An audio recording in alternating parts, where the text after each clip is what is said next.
Food sugary item की बात हो रही है, शुगर क्योंकि बीमारियां मोटापा हो रहा है, ये इसको हालांकि हुकूमत का फर्ज होता है कि सेहत के बारे में अपने गरीबों का सोचे, अपने मुल्क का सोचे। ये उल्टा है कि बजाय दूसरी चीज़ों पे टैक्स लगाते हैं। जो शुगरी आइटम है, जो 78% उसका सर्वे है कि शुगरी आइटम पे ड्यूटी लगनी चाहिए, वो उस पर नहीं लगाते। फिर हमारी जो ऑर्गेनिक फूड थी, हमारी जो असली फूड थी, उसका बेड़ा एग्रीकल्चर का इन्होंने बेड़ा गर्क कर दिया है। खादें महंगी डाल कर उस पर कोई काम नहीं हुआ और ये हमारा किसान बेहाल हो गया है, मजदूर बेहाल हो गया है, तालब इलम बेहाल हो गया है। ये मुझे बताएं, या ये ना ये नौकरियां दे रहे हैं और कोई चीज़ नहीं है जिस पर टैक्स नहीं आया। एग्रीकल्चर कंट्री है जिसमें 75-80% आबादी है, उसका बेहाल, सबसे ज़्यादा नुकसान हुआ है एग्रीकल्चर का। 22,000 अरब रुपया नुकसान हुआ है और इनको परवाह नहीं है। ये कैसी अवाम की हुकूमत है? ये तो अवाम दुश्मन हुकूमत है, खासतौर किसान दुश्मन हुकूमत है, नौजवान हुकूमत।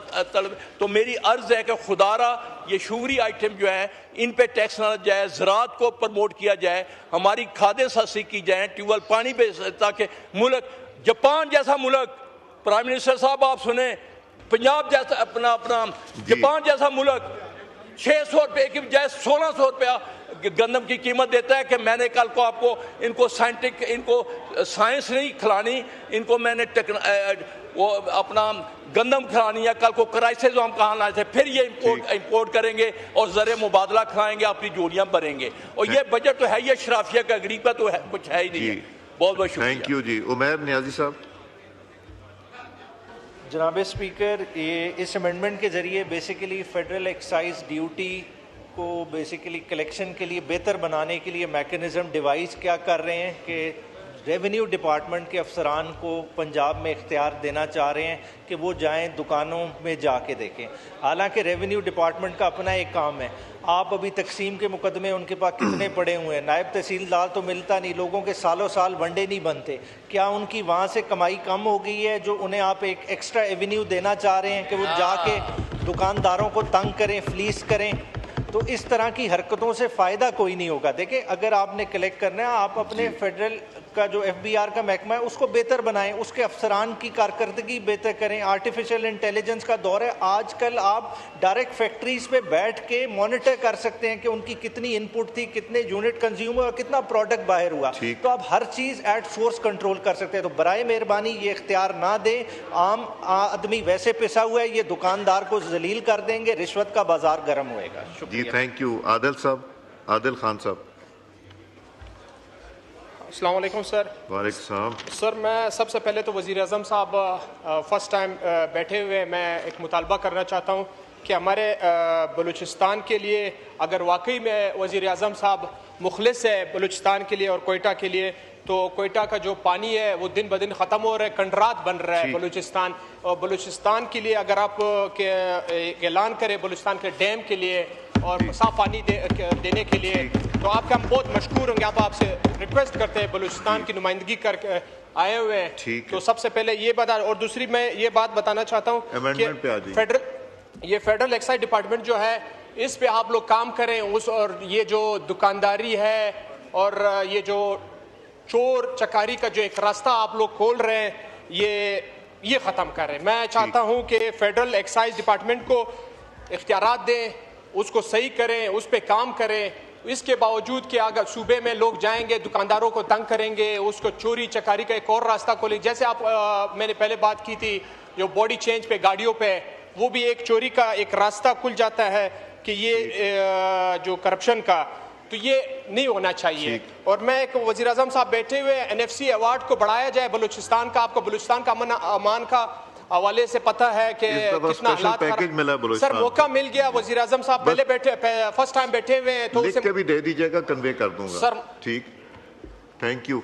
शहरियार आफरीदी साहब।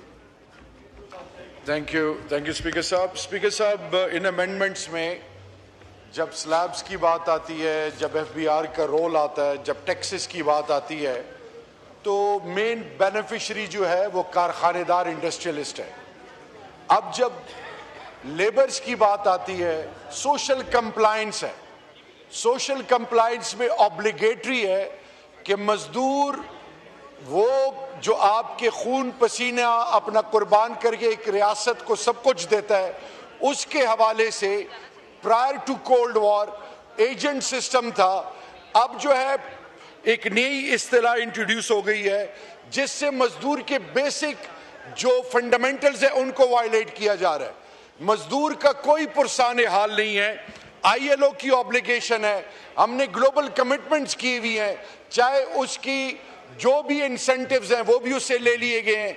And on top of that सबसे खतरनाक चीज वो ये है कि जब वो 3 महीने किसी इदारे के लिए काम करता है, it is obligatory on that इदारा कि वो उसको कंफर्म करे, उसको कॉन्ट्रैक्ट दर कॉन्ट्रैक्ट और मुख्तलिफ तरीकों से उन ठेकेदारों के हाथ चढ़ा दिया जाता है जिसकी बेसिक फंडामेंटल्स को वो एक्सप्लॉइट करते हैं। इस मुल्क में 45% लोग कमोबेश बिलो पॉवर्टी लाइन रहते हैं। अगर वो लोग जो इस कौम की बुनियाद हैं, लोअर मिडिल क्लास, और वो लोग जो एट द रिसीविंग एंड है, उनकी आवाज अगर रियासत नहीं बनेगी और ट्रेजरी बेंचेस जो दोनों पार्टियों का, उनकी तमाम हलीफ पार्टियों का सोल ऑब्जेक्टिव जो आम लोगों से जब ये वोट लेते हैं और फिर यकम मई को जो ये कमिटमेंट करते हैं प्राइम मिनिस्टर साहब या किसी भी पॉलिटिकल पार्टी के जो की स्टेक होल्डर्स हैं, जब मजदूर और जरूरतमंद के लिए जब आवाज उठाते हैं तो वो लगता है कि सिर्फ एक डिसेप्शन है।